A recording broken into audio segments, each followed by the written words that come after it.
This exercise that I'm going to talk you through today is an external focus of attention exercise.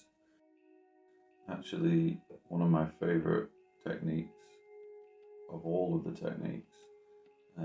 So I hope you enjoy and I hope it's useful for you. It's highly recommended for social phobia, but also I've found in my therapy practice with people that it's also helpful for depression, and it's also helpful for other anxiety disorders or difficulties. There are three parts to the external focus of attention exercise. It does take practice to learn to externally focus your attention, and it can come as a surprise to some people that they are in control of where their attention is focused. And so that can be really helpful for people to practice, and it's been found that external focus of attention rather than internal focus is very beneficial for people in various situations, but just generally being more mindful of where your attention is a helpful thing.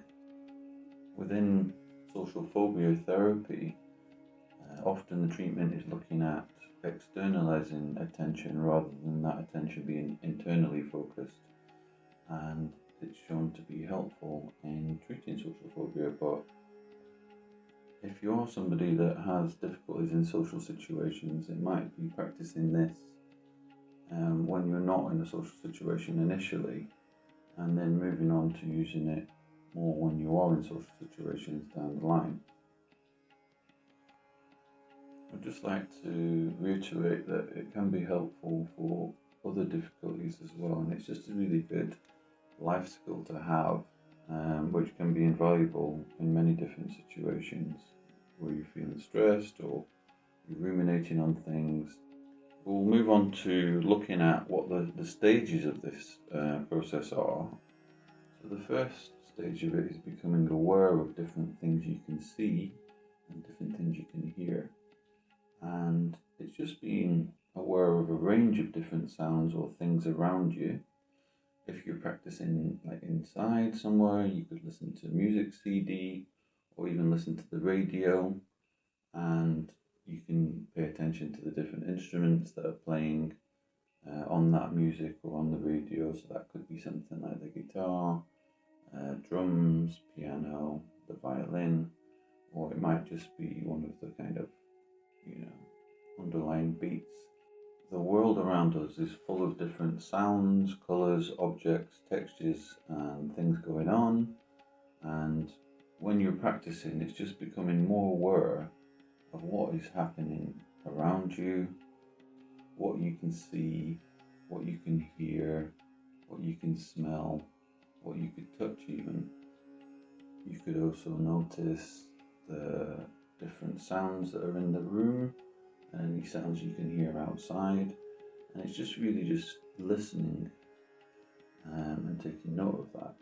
You could also pay attention to what objects are around you and the different colours of those objects, if there's any particularly bright areas of the room or if there's any shade, and just notice that.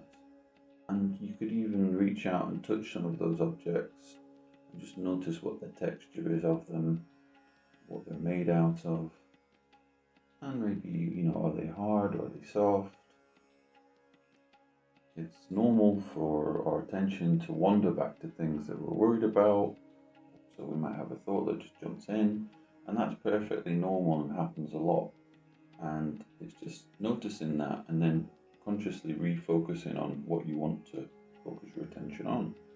So for example, you might be outside somewhere, maybe in a garden or a park, and you're getting these thoughts coming in, and it might just be just noticing that the thoughts come in, and then just thinking to yourself, well, I'm going to refocus on the branches on that tree and the leaves, and maybe listening to the birds in the park, different flowers that are there and what the colours are.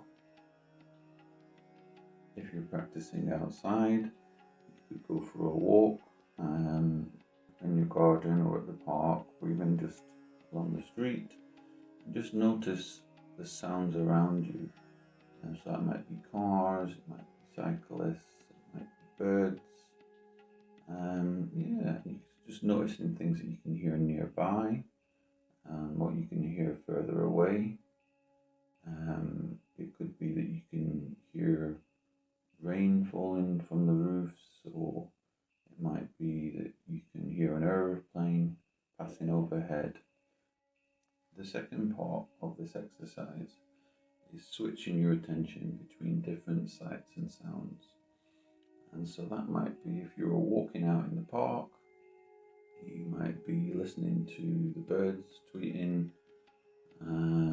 and then you might switch to listening to the wind rustling in the trees and the leaves rustling. And it's about doing this every 1 minute. So it'd be about switching your attention between, say, those two things every 1 minute. And then you might, for 1 minute, for example, listen to the traffic. So it might be that you can hear buses in the distance or a car, and you would then focus your attention on that for 1 minute.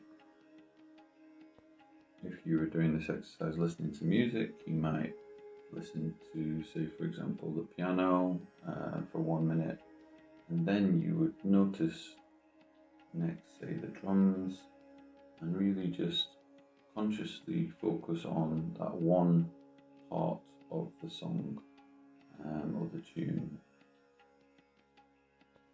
And keeping going with this for 10 minutes. So the idea is every 1 minute, switch where your attention is focused, be that on the music that you're listening to, the different kind of instruments, or be that you're in the park and you're having a walk and noticing the different sounds or different things that you can see that are of different colours. So the third part of this exercise is pulling all of that together, and it's just noticing, well, okay, I'm in the park here, I've been focusing for 1 minute on the leaves, focus 1 minute on the grass, for example, or to the birds singing, and now I'm just going to notice all of it at once for 1 or 2 minutes, and really kind of letting your focus just be external and soaking up all of what's going on around you. And if your focus does come back onto yourself or some thoughts that are coming in, that's perfectly normal, and it's just noticing that and gently shifting your attention back to what's going on externally again. If you've been practicing listening to the radio or listening to music, then it's just noticing the whole of that music track at the same time. So the drums, say, and the piano, and other instruments that are playing, and just really absorbing that for 1 or 2 minutes, or listening to what the radio presenter is saying, but also listening to the background track, and really just absorbing that and it being externally focused.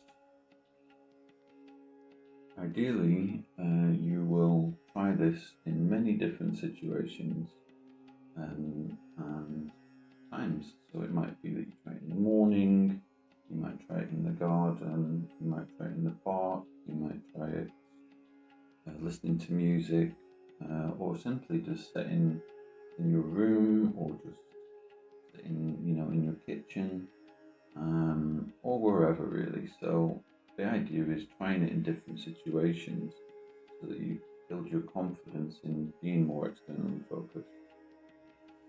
Often I've found that when asking a client to do this type of exercise, that they might think that the exercise is about building up their ability to focus on just one thing for an extended period of time. But actually what we're looking at with this exercise is shifting your attention every minute or two to different things. And what we find is that with, say, something like depression or anxiety, it can be that our attention gets stuck on one thing and then builds our stress levels or rumination over time. And actually what we're looking at with this exercise is we're looking at the ability to switch and move your attention where you want it to be and to be externally focused in that attention. So when you're moving it every 1 or 2 minutes, your attention, that gets you into the practice of being able to move it a little bit like a magnet onto different things. So pulling it up, and putting it down where you want it to be.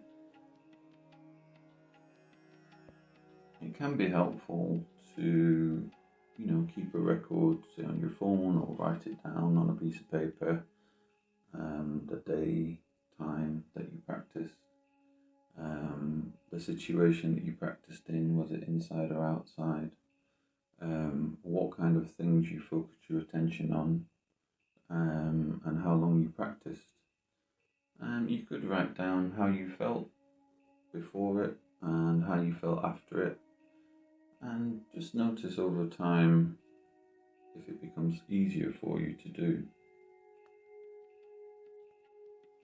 With this exercise, it does take practice to get in the habit of doing it more automatically. So the suggestion is to do it around 10 minutes a day, but you could do it as much as you wanted. So you could do it twice a day for 10 minutes, for example. The good thing also about this exercise is that you can do it anywhere really. So you could do it while you're commuting on the train or on the bus, or you could do it, just sat in the house or walking to work potentially, or these kind of situations. So it's quite a helpful exercise where you can, practice it quite readily, and also, people are not going to really realise you're practicing it either. And it's just noticing to yourself that it's okay for me to be not able to do this immediately, and it's perfectly normal for it to take practice, and it can be quite difficult for people at first if they've been in the habit of being more internally focused and less externally focused. So it can be tricky for folk, but with practice, the ability to be more externally focused and move your attention where you want it to be gets better over time. And it's just thinking, well, like any habit that's been going on for a long time, let's say internal focused attention, or not being conscious that you can move your attention to where you want it to be. And it's just really thinking, well, I could give myself a little reminder to practice each day, for example. Leave little reminders like little post-it notes at your desk or on the wall in the kitchen, for example, just to be given a little bit of time to practice in this exercise. So I hope you enjoy this exercise, and I highly recommend it. I sometimes use it myself. I also use it with clients, and I was taught this skill and technique at the Centre for Anxiety Disorders and Trauma at King's College London, and it's a fantastic exercise that I've found to be beneficial with lots of different people. So enjoy. If you'd like to learn about different exercises that might be helpful for you, you can look through some of the other videos, and I also intend to make more of this type of material moving forward. So you could subscribe to the channel just to get a notification when they're issued. Thank you.